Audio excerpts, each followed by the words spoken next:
Irmãos, o meu tema hoje é sobre a unidade da igreja. E eu quero pensar nessa introdução com os irmãos. Quantas vezes ficamos sabendo de igrejas que racharam? Por questões, podemos até considerar muitas vezes fúteis. Questões, vamos assim dizer, sem grandes importância, que levam igrejas a dividirem, a racharem ao meio, Quantas histórias de assembleias, que alguém aqui pode falar que eu conheço uma história de assembleia que terminou com discussão, ou que teve discussões fúteis dentro de alguma assembleia.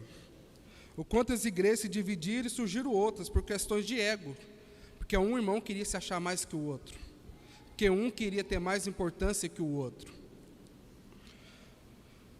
Ou até mesmo nessa última eleição, acho que é o que fica mais evidente para nós. Quantas igrejas estão divididas entre um candidato e outro?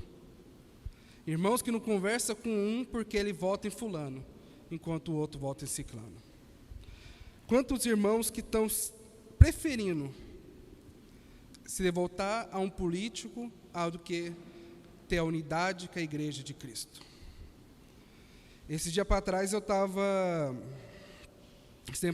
olhando no Twitter e tinha um rapaz falando que quem votava em ciclano, em tal candidato, ele não considerava como irmão em Cristo.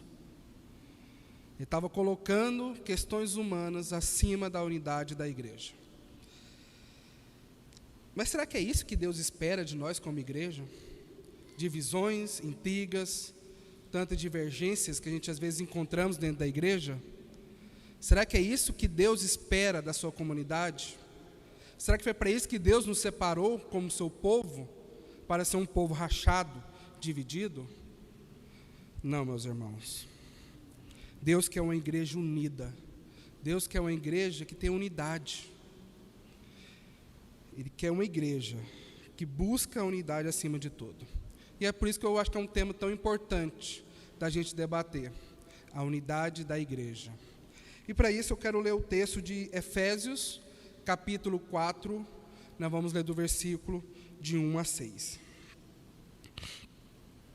Efésios, capítulo 4, de 1 a 6.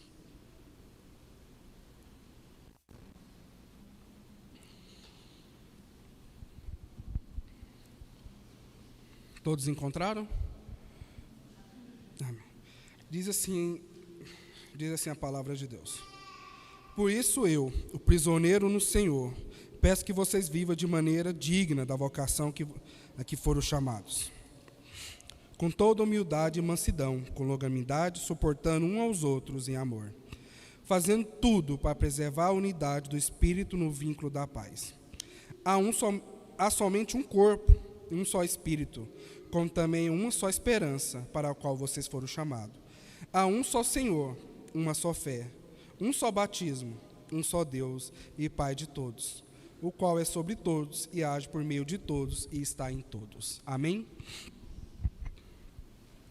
Irmãos, a carta aos Efésios é uma carta escrita pelo apóstolo Paulo para os cristãos da cidade de Éfeso, que era formada por cristãos tanto judeus como cristãos gentios.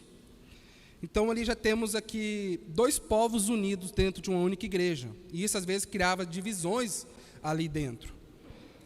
E essa carta foi escrita para esse povo, buscando a unidade deles.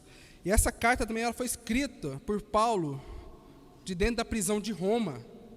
Ela é conhecida como as cartas das prisões, junto com Filipenses, Colossenses e Filemão. A carta aos Efésios também era uma carta que circulava pela Ásia Menor. Ela tinha uma grande circulação naquela região. Então ela era de bastante conhecimento público da igreja de um modo geral. Nessa carta, enquanto no capítulo 1 a 3, são constituídos principalmente da elaboração doutrinária do grande tema do livro, que é o propósito de Deus em Cristo para a sua igreja. E os capítulos de 4 a 6, eles estão mais voltados para a prática dessas questões doutrinárias. Então, no capítulo 4, já começa tratando sobre essas questões práticas, começando com a unidade da igreja. Já começa dessa forma. Nesses capítulos de 4 a 6, eles querem mostrar como a doutrina e as verdades bíblicas devem influenciar nossos relacionamentos como cristão, devem influenciar nossas vidas como cristão, a partir do propósito divino. Essa epístola traz vários ensinos ricos e maravilhosos para a igreja. Ela trata tanto de questões doutrinárias e práticas para a vida cristã. Em Efésios, nós vamos ter uma das declarações mais sucintas da doutrina central de Paulo, lá em Efésios 2, de 8 a 10, que diz assim: porque pela graça vocês são salvos, mediante a fé. E isso não vem de vocês, é dom de Deus. Não de obras, para que ninguém se glorie, pois somos feitura deles, criados em Cristo Jesus, para boas obras, as quais Deus de antemão preparou para que andássemos nela.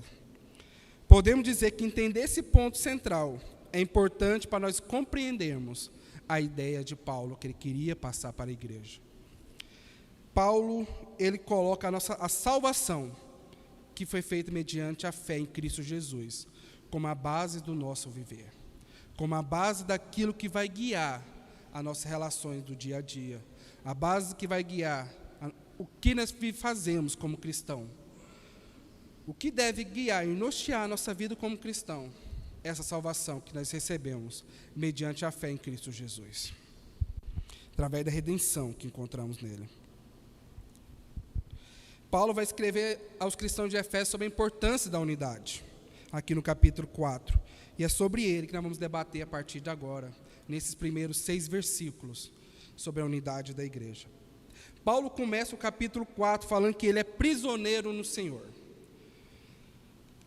Quando eu falo aqui que ele diz que ele é prisioneiro no Senhor, ele não quer trazer os irmãos a pensar no fato dele estar preso. Como a gente diz, essa carta foi escrita de dentro da prisão.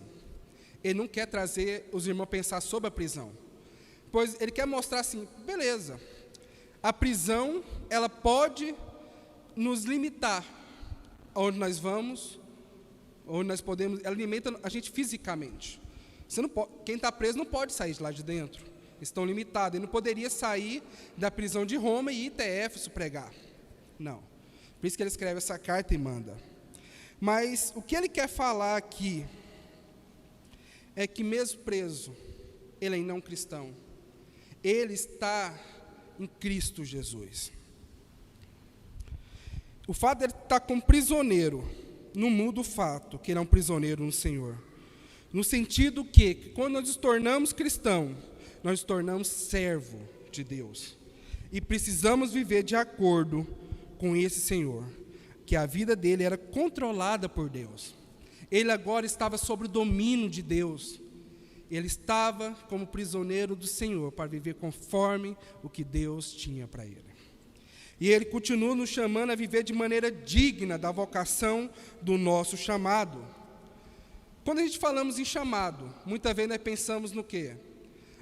Falar assim, fulano tem a vocação para o ministério pastoral, ou outro tem vocação para ser um missionário. A gente pensamos muito no fazer. Nós pensamos muito no trabalho que aquela pessoa pode realizar. Nós pensamos em projetos, em serviço comunitário, evangelístico ou profissional. Mas não é esse sentido que Paulo quer utilizar aqui. Paulo está falando nesse versículo 1, que nós somos, como todos os cristãos, chamados em Cristo Jesus. Nós somos chamados para a salvação e redenção, mediante a fé em Jesus Cristo. E por isso, por ser chamado em Cristo Jesus para a salvação, nós devemos servi-lo. Nós devemos viver conforme esse chamado que Deus realizou a cada um de nós, conforme a salvação que nós recebemos em Cristo Jesus, que morreu na cruz no nosso lugar. Mediante isso, nós devemos viver de forma digna dessa vocação. Nós devemos viver de forma a mostrar que Deus habita em nós, a mostrar que nós servimos a Ele, que nós somos servo deles, que não adianta a gente se falar que é cristão, e quando nós estamos lá fora, viver como todo mundo vive. Nós, como cristãos, devemos viver de forma diferente. Nós devemos viver da forma digna do chamado de Deus para nós.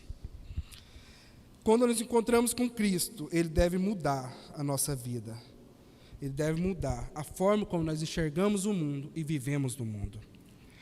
A partir do momento que estamos no Senhor, como seus servos, vamos viver conforme Ele deseja, e não mais como a gente quer viver. Nós vamos viver conforme a palavra de Deus, que Ele nos deixou um guia, um manual, que nos mostra essa forma de viver. A partir do versículo 24 do capítulo 4, ele vai dizer assim: e a se revestir da nova natureza, criada segundo Deus, em justiça e redenção, procedente da verdade. Por isso, deixando a mentira, que cada um fala a verdade com o seu próximo, porque somos membros do mesmo corpo. Fiquem irados e não pequem. Não deixe que o sol se ponha sobre a ira de vocês, nem dê lugar ao diabo. Aquele que roubava, não roube mais. Pelo contrário, trabalhe fazendo com as próprias mãos, o que é bom, para que tenham que repartir com o necessitado. Não sai da boca de vocês nenhuma palavra suja, mas unicamente o que for boa para edificação, conforme a necessidade. E assim transmita graça aos que ouvem. E não entristece o Espírito Santo de Deus, no qual vocês foram selados, para o dia da redenção. Que não haja no meio de vocês qualquer amargura, indignação, ira, gritaria e blasfêmia, bem como qualquer maldade. Pelo contrário, seja bondoso e compassivo uns com os outros, perdoando uns aos outros, como também Deus, em Cristo Jesus, perdoa vocês.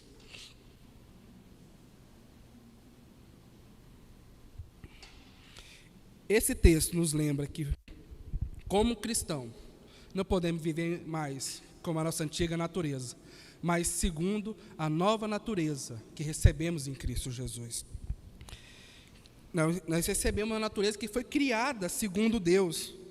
E aqui nesse texto ele fala: aquele que roubava, não roube mais, trabalhe. Aquele que mentia, não mente mais, fala a verdade. Ele mostra que nós, como cristãos, devemos viver de forma diferente. Devemos viver de forma a glorificar a Deus em todos os lugares.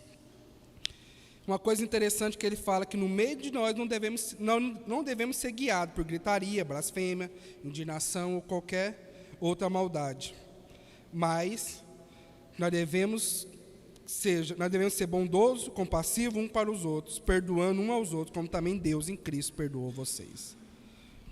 Meus irmãos, você viu como que é totalmente o contrário? O oposto entre o que o mundo vive e o que nós devemos viver? Isso é importante quando nós pensamos em unidade. Enquanto nós vemos várias divisões lá fora, várias divisões no mundo por causa de política, por causa de várias outras coisas, nós como cristãos, como igreja, devemos andar em unidade, como um só corpo em Cristo Jesus. Então vamos falar até disso mais daqui a pouco. E nós só vamos viver da forma que Deus quer se colocarmos em prática em nossas vidas algumas características que ele apresenta no versículo 2, que são humildade, mansidão, longanimidade e o suportar uns aos outros em amor. Sem essas características, não vamos viver como Deus quer. Essas características são fundamental para que a igreja possa viver em unidade, da forma que Deus planejou e deseja que vivemos. A primeira dessas características é humildade, que muitas vezes não é nem bem vista no meio da nossa sociedade. Algumas pessoas falam: fulano é humilde demais. Fulano, você vê ele ali, fica humilde ali no canto dele, não precisa dar muita importância. Mas não é bem assim. Para Deus isso é uma característica importante. Ser humilde. Muitas vezes a pessoa fala assim: ser humilde é ruim porque ela se submete aos outros. Né? Que a gente, às vezes, que é humilde, ela vai se submeter aos outros, por causa da sua humildade. Ser humilde envolve entender que somos limitados, que precisamos depender de Deus em tudo. Ser humilde envolve entendermos que não somos superiores a ninguém, pois quando começamos a entender que não precisamos de ninguém ou que somos melhor que todo mundo, passamos a ser orgulhosos e não vamos conseguir viver em Deus. Não vamos conseguir viver em unidade. Pois aqueles que são orgulhosos demais, eles querem se sobressair a todos. E não tem como, com orgulho, você andar junto com o seu irmão, porque você se acha mais importante que ele. Porque você quer ser mais importante que ele. Você quer ter atenção. Não. Nós devemos andar na comunidade, em humildade, juntos, entendendo que eu preciso de você e você precisa de mim para poder andar junto como igreja. Uma igreja não é feita só de um, mas de vários, cada um com sua função, cada um realizando o seu papel. E para isso nós precisamos viver em humildade. Não tem como fazer isso, sendo orgulhosos, avarentos e se achando o melhor de todos. A segunda característica é a mansidão, que era usado no grego clássico como bom sentido de suavidade de trato ou docilidade de caráter. É ser uma pessoa que sabe lidar com os outros de maneira suave e calma. A mansidão nos capacita a suportar sem irritação ou ressentimentos, a falhas e injúrias dos outros para conosco. É saber lidar com situações mesmo quando as pessoas nos irritam ou cometem alguma falha, alguma falta conosco. Isso não é fácil, mas só conseguimos fazer isso no Senhor. Mansidão, nós vamos precisar colocar isso em prática em vários momentos da igreja para ter unidade. Quantas vezes será que a gente não tratou o irmão com essa mansidão, com essa calma, com essa suavidade que é necessária, e somos arrogantes com ele?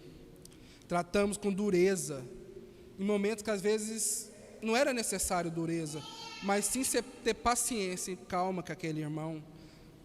Muitas vezes as pessoas falam assim: nossa, eu não quero conversar com fulano, porque se eu conversar com ele vai ser grosso comigo. Eu não vou me abrir para ele, porque ele vai ser grosso e não vai saber lidar comigo. E por isso, nessas horas, a gente tem que saber colocar essa mansidão nas nossas vidas. Mesmo que a pessoa às vezes fale assim: nossa, eu não gosto de ciclano, mas você tem que ter essa mansidão com ele, essa calma, essa suavidade no trato. Mesmo que algumas vezes ele pode ter te ofendido, isso vai acontecer. Nós vivemos em sociedade, e no meio de sociedade, em comunidade, às vezes vai ter um que vai nos ferir. Mas nessa hora nós precisamos colocar a humildade e a mansidão em prática, para podermos andar junto como igreja. Isso é necessário para que podamos andar junto. A terceira característica que ele coloca é a longanimidade. Um comentarista fala que a palavra longanimidade, que é usada às vezes para indicar a firme paciência no sofrimento ou infortúnio, já nesse texto indica o não se apressar em vingar o mal, ou em retaliar quando é ferido por outro. Usa-se as mesmas palavras para designar a paciência de Deus para com os homens. É a qualidade corresponde e consequente que o cristão deve manifestar um para com o outro. Longanimidade. Essa terceira característica é tão difícil de colocar em prática. Porque quando alguém nos fere, o nosso primeiro pensamento é: eu vou devolver. Eu vou devolver na mesma moeda que ele me feriu, eu vou devolver. A gente já começa a maquinar na nossa cabeça: como que eu vou me vingar disso que ele me fez? E isso não tem como estar no meio da igreja. Pois se a gente querer nos vingar de um irmão, nós não vamos ter unidade com ele. Nós não vamos caminhar junto no momento que for necessário. A unidade, para ela existir, é preciso você ter essa longanimidade, essa paciência, para não se querer se vingar, saber suportar esse momento, andar com calma, saber lidar com o irmão, com suavidade e com mansidão. É interessante que uma característica, ela vai puxando a outra. Nós precisamos não só de uma, mas de todas, para nós termos um relacionamento como irmão dentro da igreja. Um relacionamento que vai mostrar a unidade do corpo de Cristo para as pessoas lá fora. E por último, nós temos a característica do suportando um aos outros em amor. Essa última virtude colocada por Paulo é para nos aprender a suportar o próximo. Meus irmãos, tem pessoas que você vê e fala assim: nossa, eu não suporto o ciclano. Vai ter situações assim, que a gente vai falar dessa forma: eu não aguento olhar para essa pessoa. Mas Paulo nos vira e fala: suportar uns aos outros em amor. É saber estar com aquela pessoa, mesmo quando ela falha com você. Mesmo quando ela te maltrata, vocês têm que estar disposto a abraçá-la, a andar com ela, a perdoá-la, a Igualzinho Jesus fala, se a pessoa às vezes te fere e te bota para andar 1 milha, anda com ele 2. Se ele pede a capa, dá para ele também as vestes, tudo, ajuda ele. É suportar um ao outro, em todo momento. Isso é necessário para que a comunhão, a unidade da igreja, supera todos os conflitos. Pois conflitos vão ter momentos de conflitos. Vai ter momentos que nós vamos debater um com o outro. Mas nós devemos colocar em prática essas 4 características que aqui é colocado no texto bíblico, para poder resolver as situações. De forma que a gente não saia daqui brigados no final de uma reunião, porque ciclano tem uma ideia e você tem outra. Mas nós saímos daqui juntos, com o mesmo propósito, de glorificar a Deus no mundo, de mostrar a Deus para as pessoas que estão lá fora. E para isso, é preciso o amor. Por isso que ele coloca suportando um aos outros em amor. Sem o amor, sem amar o nosso próximo, nós não vamos conseguir suportar, nós não vamos conseguir ser humilde, nós não vamos conseguir ter mansidade, nós não vamos conseguir ter longanimidade. Nós precisamos amar o nosso próximo, precisamos amar os nossos irmãos em Cristo, precisamos amar aquele que está do nosso lado aqui na igreja, para que assim nós possamos andar em unidade. Sem essas virtudes, não vamos conseguir viver como Deus quer. Não vamos viver na unidade que a igreja precisa viver, que é tão importante para que a igreja cresça. Sem unidade, a igreja não vai crescer. Jesus já falava que um reino dividido, ele não vai para frente, ele não vai conseguir crescer, não vai expandir. Se a igreja não estiver unida, ela não vai crescer, ela não vai se expandir, ela não vai alcançar mais pessoas lá fora. Porque quando a gente chegar lá fora, eles falam assim, eles olham para, nossa, essa igreja cheia de divisões e intrigas, eu não quero saber disso.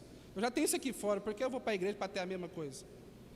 Nós devemos mostrar o amor de Deus na nossa unidade.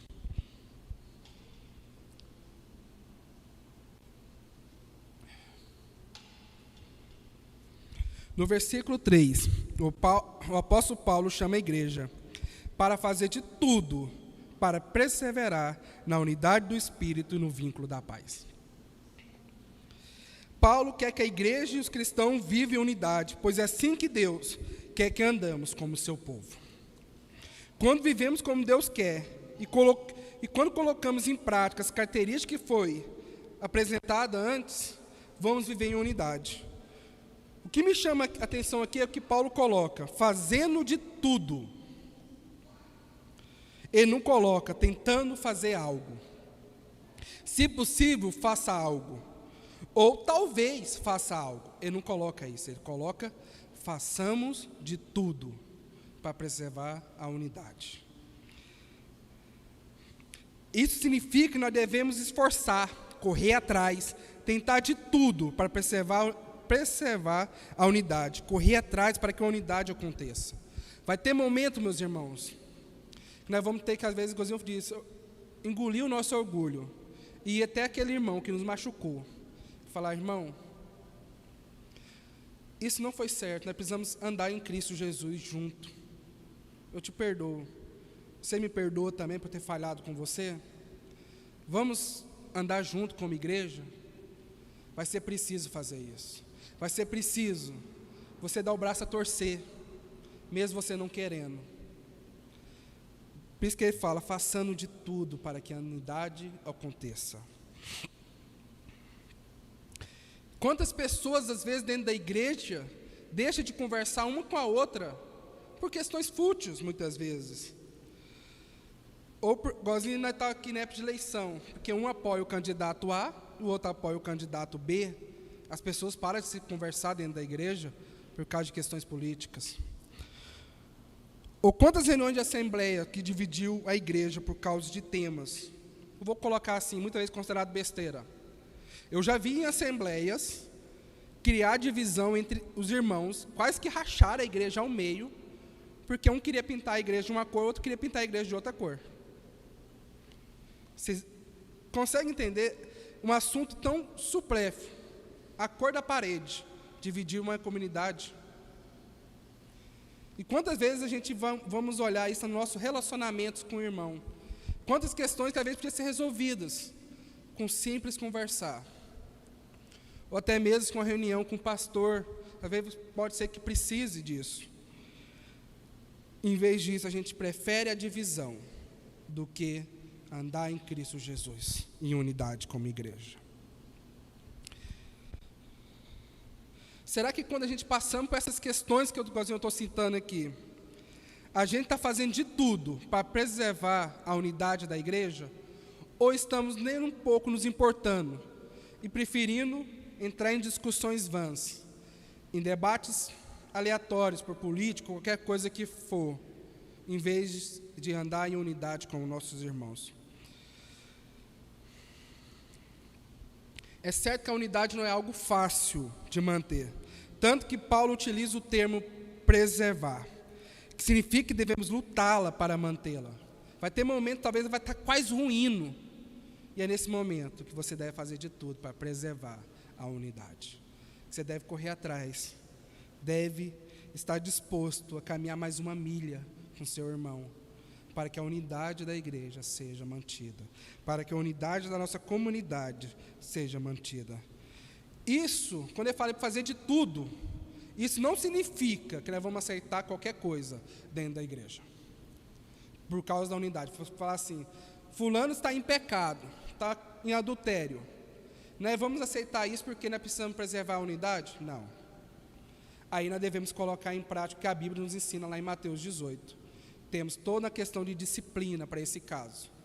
Nós vamos buscar corrigi-lo para que ele volte à unidade da igreja. Mas você vê que mesmo aqui, nessa situação, nós vamos trabalhar para que a unidade da igreja aconteça. Nós vamos ir lá nele, nós vamos conversar, vamos buscar que ele se arrependa para que ele volte à unidade. Também não vamos aceitar no meio da igreja pessoas que estão pregando algo diferente do evangelho.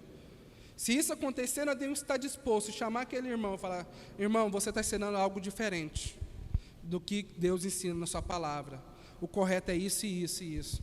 De forma que ele possa vir para dentro da unidade da igreja. Então a gente não vamos aceitar qualquer coisa e falar, a gente aceita a pessoa que está fazendo isso aqui errado, por causa da unidade. Não. Nós vamos corrigi-los, nós vamos educá-los, para que eles estejam no meio da unidade da igreja. Não, a igreja também não é feita para andar de qualquer jeito. Como eu disse antes, devemos viver da forma digna da vocação que Deus nos deu, mediante Cristo Jesus. Caminhando aqui, nos versículos de 4 a 6, Paulo nos apresenta qual deve ser a base da unidade da igreja.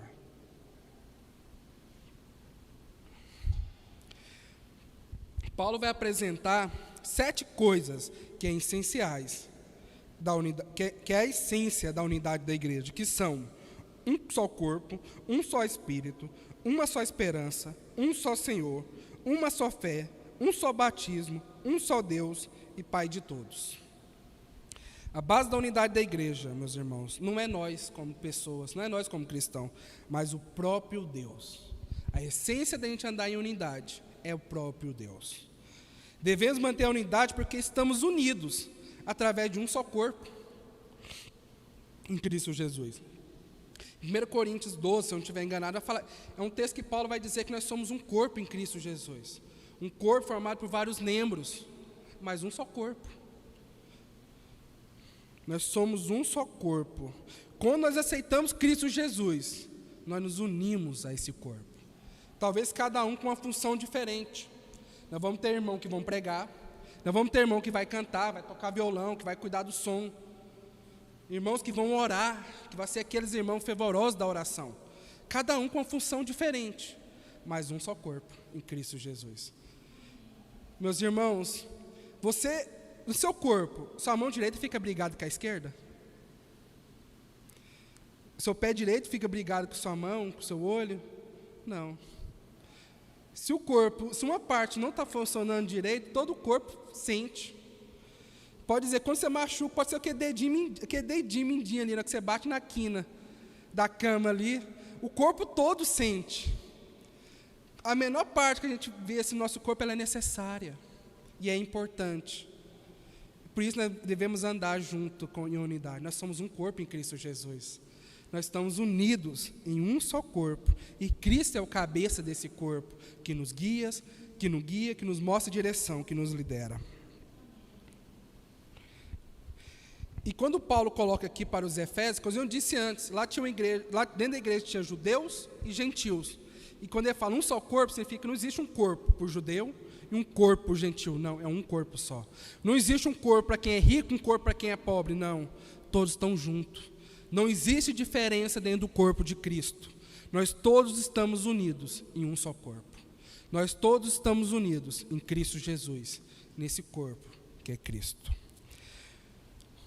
Nós estamos unidos por um só corpo, através de um só Espírito, que é o Espírito Santo. Fomos todos selados com o Espírito Santo de Deus, assim como fala em Efésios 1:13, que diz assim: nele também vocês, depois que ouviram a palavra da verdade, o evangelho da salvação, tendo nele também crido, receberam o selo do Espírito Santo da promessa. Um comentarista Bacon ele fala assim: a filiação no corpo de Cristo ocorre pela atração, regeneração e habitação do Espírito. Meus irmãos, além de estarmos unidos em um só corpo, nós todos somos selados em um só Espírito. O Espírito Santo que habita em mim, habita em você. O Espírito Santo que está aqui é o nosso selo, é a comprovação que nós estamos salvos em Deus, é a comprovação que quando nós chegarmos diante de Deus, nós vamos receber a vida eterna. E ele não está só em um ou em outro, ele está em todos nós. Todos nós temos o selo de um só Espírito. Não existe espírito diferente dentro da igreja. Existe somente o Espírito Santo. E ele é selado em nós.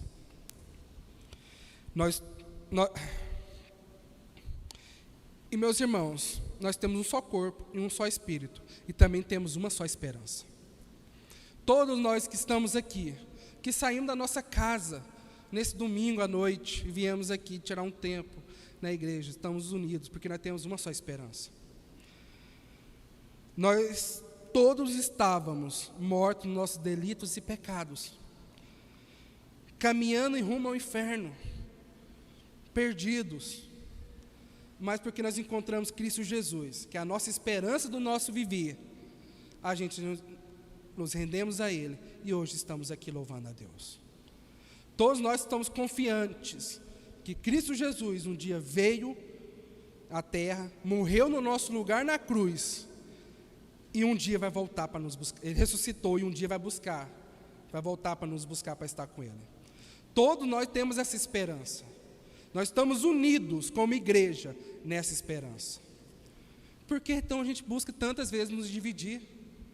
Nós temos um só corpo, um só Espírito, uma só esperança. Porque tantas vezes a gente coloca intrigas e discussões vãs acima dessa unidade que Deus tanto nos fala para viver como um só corpo, um só povo, uma só comunidade. Tantas vezes que a gente fica com briga com o irmão, fala assim: nossa, eu não quero mais frequentar essa igreja porque eu não gosto de irmãos, de tal irmão. Não, meu irmão, não é assim que devemos viver. Devemos buscar a unidade, por causa dessa é a essência dela. Cristo Jesus morreu naquela cruz para nós salvar. A nossa esperança não é político A, político B. Nossa esperança não é ter a conta cheia de dinheiro. A nossa esperança é Cristo Jesus, que morreu naquela cruz no nosso lugar. Somente nele que nós encontramos salvação. Nós também estamos unidos, meus irmãos, em uma só fé. A fé em Cristo. Somos todos salvos pela fé que depositamos em Cristo Jesus e na sua obra. E através dessa fé, fomos todos batizados em um só batismo do Espírito Santo que desceu sobre nós. E nessa fé nós somos todos unidos nesse selo e somos salvos. Meus irmãos, vê como a essência da unidade da igreja passa por todos os seus aspectos da doutrina. Salvação, ela tem como base tudo isso que nós estamos falando. Um só corpo, uma só fé, uma só esperança, um só Espírito, um só batismo. Por que então a gente anda tão longe dessa unidade muitas vezes? Quantas vezes nós colocamos outras coisas acima dessa unidade? Discussões, coisas fúteis, em vez de olhar para isso, olhar para o que Deus já fez. E por que nós estamos unidos como igreja? Quando a gente parar e pensar, por que você veio aqui no culto? Todos nós viemos pela mesma questão, louvar e adorar a Deus. Isso é motivo para nos trazer em unidade, para nos fazer caminhar junto. E tudo foi possível porque temos um só Deus, que é Pai de todos. Assim como fala em João 1, 12 a 13, que diz assim: mas a todos quanto receberam, deu-lhe o poder de serem feitos filhos de Deus, a saber, os que creem no seu nome, aos que não nasceram de sangue, nem da vontade da carne, nem da vontade do homem, mas de Deus.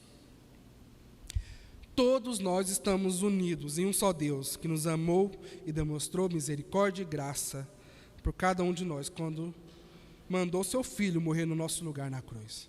E quando Ele fez isso, Ele nos tornaram irmãos. Nós não somos apenas, falar assim, são vários desconhecidos dentro de uma igreja. Não, nós somos todos irmãos, reunidos dentro de uma igreja.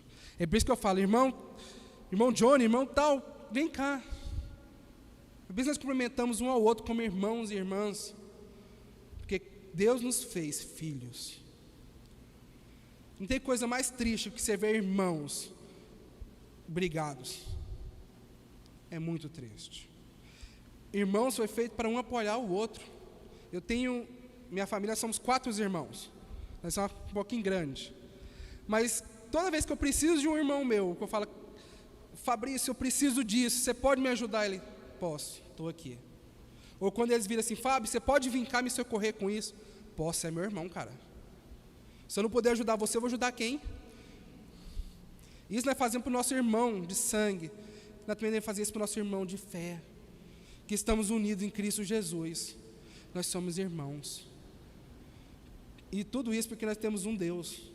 Não é que cada um aqui tem um Deus diferente. Não, nós todos servimos a um único Deus. O Deus criador do céu e da terra. O Deus de Israel, o Rei dos reis. O Deus que é santo, santo, santo. Um outro exemplo aqui, meus irmãos, de unidade que nós podemos ter na nossa vida para nós pensar, é o próprio Deus. Pensa comigo. O nosso Deus, Ele é 3 em 1. É até difícil explicar a questão da trindade, mas Deus Pai, Deus Filho, Deus Espírito Santo. São 3 pessoas, ao mesmo tempo é um. Tem uma unidade mais perfeita do que essa? Não tem como a gente expressar uma unidade mais perfeita do que a trindade.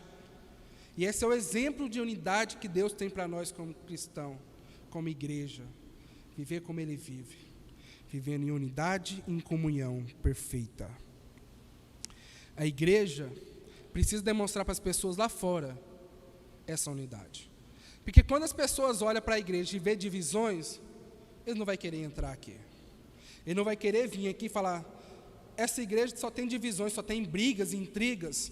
Você vai conversar com o irmão, ele vem te falar fofoca de outro irmão e querendo fazer a casinha daquele irmão na assembleia.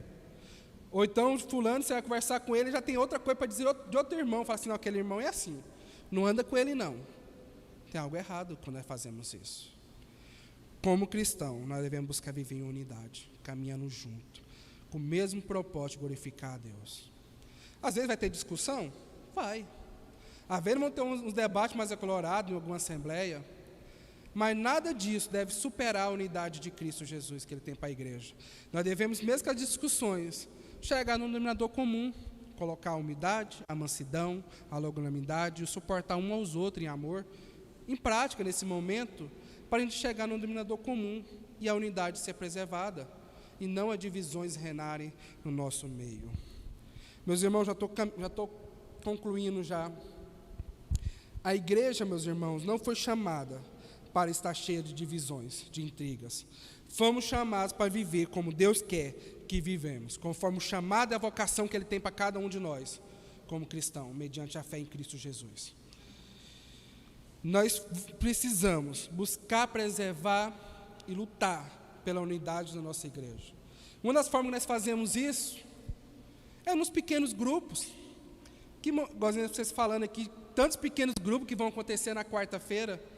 Ali você vê a unidade da igreja, reunidos juntos, em comunhão, estudando a palavra de Deus.